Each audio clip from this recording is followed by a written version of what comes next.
रात भर शिवलिंग को ना रखे। शंकर भगवान के प्रसाद को रात भर नहीं रखना।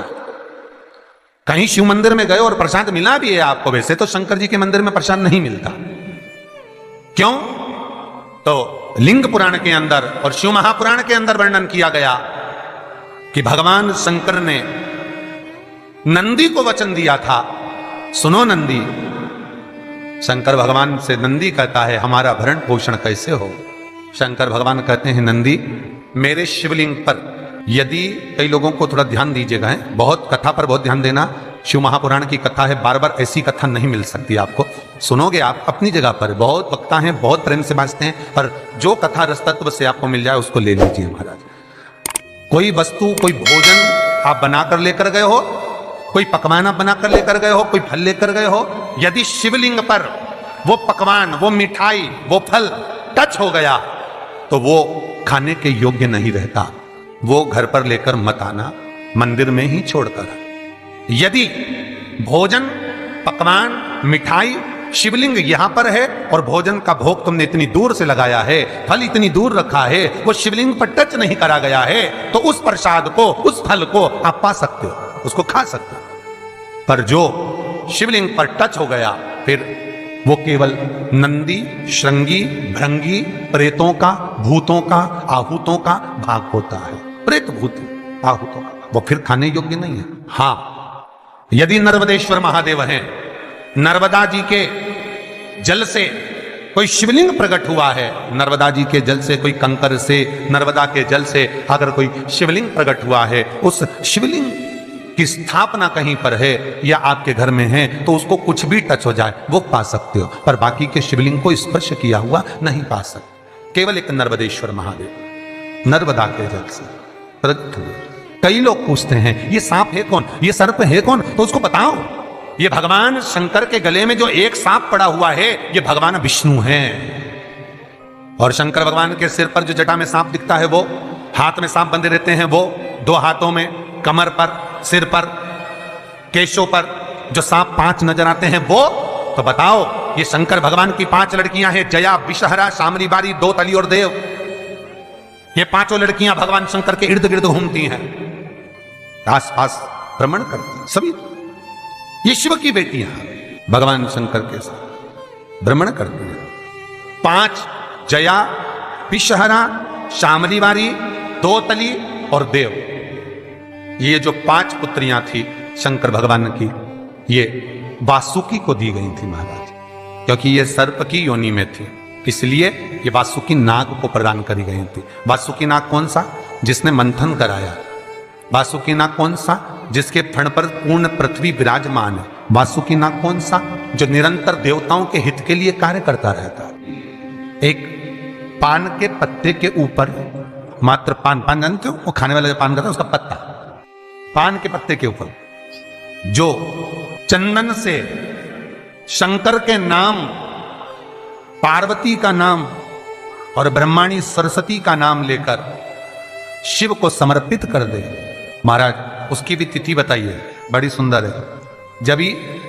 जब रवि का पुष्य योग पड़े, रवि पुष्य नक्षत्र हो, रवि का पुष्य योग पड़े, उस समय पान के पत्ते पर चंदन से शंकर, पार्वती और सरस्वती का स्मरण कर कर जो शिवलिंग के ऊपर उस पान के पत्ते को चढ़ाकर 5 बेलपत्र, 3 समी पत्र समर्पित कर देते हैं, उस बच्चे से चढ़वा देते हैं, वो बच्चा कभी पढ़ने में कमजोर नहीं होता, विद्या में बढ़ता ही बढ़ता है।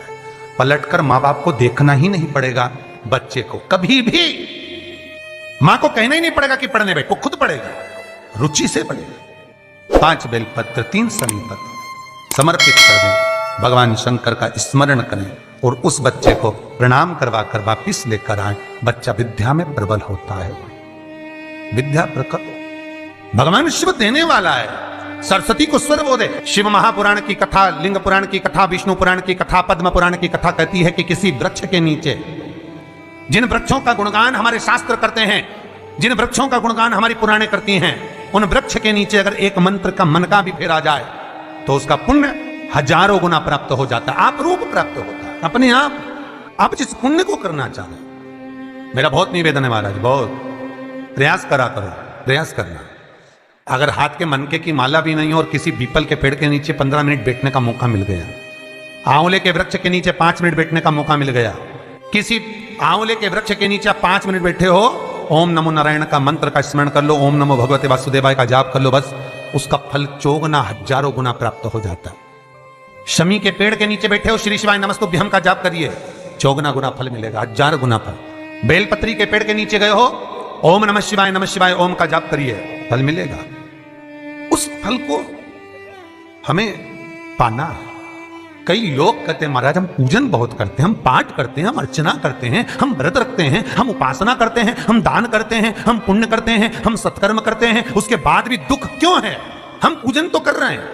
आपके पेट में दर्द हुआ, मान लो आपके सिर में दर्द हुआ, अब सिर में दर्द हुआ तो आपने गोली तो खाई, एनासिन भी खाई, क्रोसिन भी खाई, डिस्प्रिन भी खाई, कॉम्बिफ्लेम भी खाई, ना जाने कहां की गोलियां खा गए, सिर में दर्द था और 4-5 तरह की गोली खा गए। तुमने जब तो गोली खा ली और गोली खाने के बाद तुम्हें थोड़ा सा असर भी हो गया, पर इतनी गोलियां जो खाई है तो बाद में रिएक्शन तो करेगी, कुछ तकलीफ तो देगी, कुछ गर्मी तो करेगी, बीपी शुगर ऊंचा नीचा कर सकती है, नहीं पाई। उसी तरह मंत्र, माला, पाठ, जप, अनुष्ठान फल कब देते हैं और फल कब नहीं देते, ये शिव महापुराण की उमा संहिता कह रही है। शिव महापुराण का उमा खंड, पार्वती खंड को अच्छे से पढ़िए तो उसमें बताया है, उसमें वर्णन किया है। हम पाठ करने बैठे, इतनी बड़ी पोथी लेके लोग बैठ जाते हैं, पहले राम रक्षा स्तोत्र पढ़ लिए, फिर ये पढ़ लिए, गीता जी का अध्याय पढ़ लिया, ये पढ़ लिया, ये चालीसा, दुर्गा चालीसा, शिव चालीसा, तांडव, ये वो, ये मंत्र जप लो, वो मंत्र जप लो, फिर कोई महाराज बता गया वो मंत्र जप लो, फिर कोई महाराज बता गया वो मंत्र जप लो, ये वाला देवता ला के अलमारी में रख लो। इतनी बड़ी पूजन की अलमारी, बस इतनी बड़ी, ज्यादा से ज्यादा होगी तो इतना बड़ा पूजन का घर, कमरा, उसमें इतना सारा देवता। रामेश्वर गई तो उनको ले आई, जगन्नाथ जी गई तो उनको ले आई, द्वारका गई तो उनको ले आई, वृंदावन गई तो उनको ले आई, महाकालेश्वर गई तो उनको ले आई, सारा देवी देवता वहीं बैठा, पितृदेव, ये देव, कुल देवी, शंख देव, घंटी देव, दिया देव, सब उसी में, गणेश जी, शंकर जी, हनुमान जी, राम जी, सब भरा बड़ा। और पूजन करने सुबह से आई, सुबह से इतनी सी शक्कर लाई कटोरी में, इतनी सी शक्कर कटोरी में, भगवान को नहला धुला के कटोरी धर दी। इतनी बड़ी अलमारी में सारा देवता ऐसा कसा कसाया बैठा है, सारा देव। तीर्थ करने फिर गई तो गणेश जी शंकर भगवान से बोले पिताजी फिर जा रही है। शंकर भगवान बोले बेटा खसक के बैठो, फिर पकड़ के लाएगी किसी को, के बैठी, फिर लाएगी किसी, फिर ले आई, फिर रख दिया। पूजन करने आई, कलश रख दिया, मंदिर में ही ढुल गया, भगवान पूरा गीला हो गया। गणेश जी शंकर जी से बोले पिताजी पूरा गीला करके चली गई। शंकर भगवान बोले बेटा तो कल ही आएगी, दिया लगा के गई तो गीले में बैठो, अब नहीं आने वाली।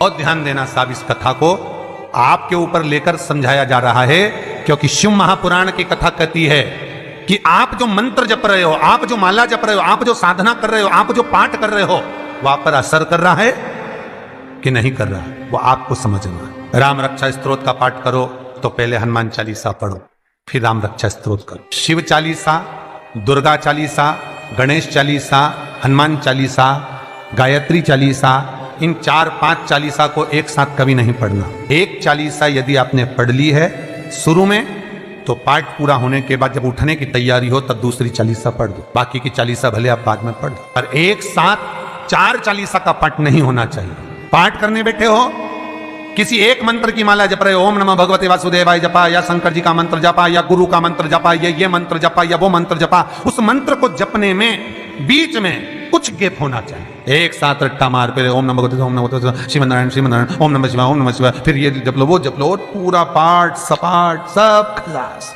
वो श्रेष्ठ नहीं, कुछ देरी। तो दोस्तों अगर आपको ये वीडियो पसंद आया तो वीडियो को लाइक कर दीजिए, चैनल पर नए चैनल को सब्सक्राइब करके बेल आइकन जरूर दबा दीजिए, जिससे आपको आने वाले लेटेस्ट वीडियो के नोटिफिकेशन सबसे पहले मिलते रहेंगे। तो दोस्तों आज के लिए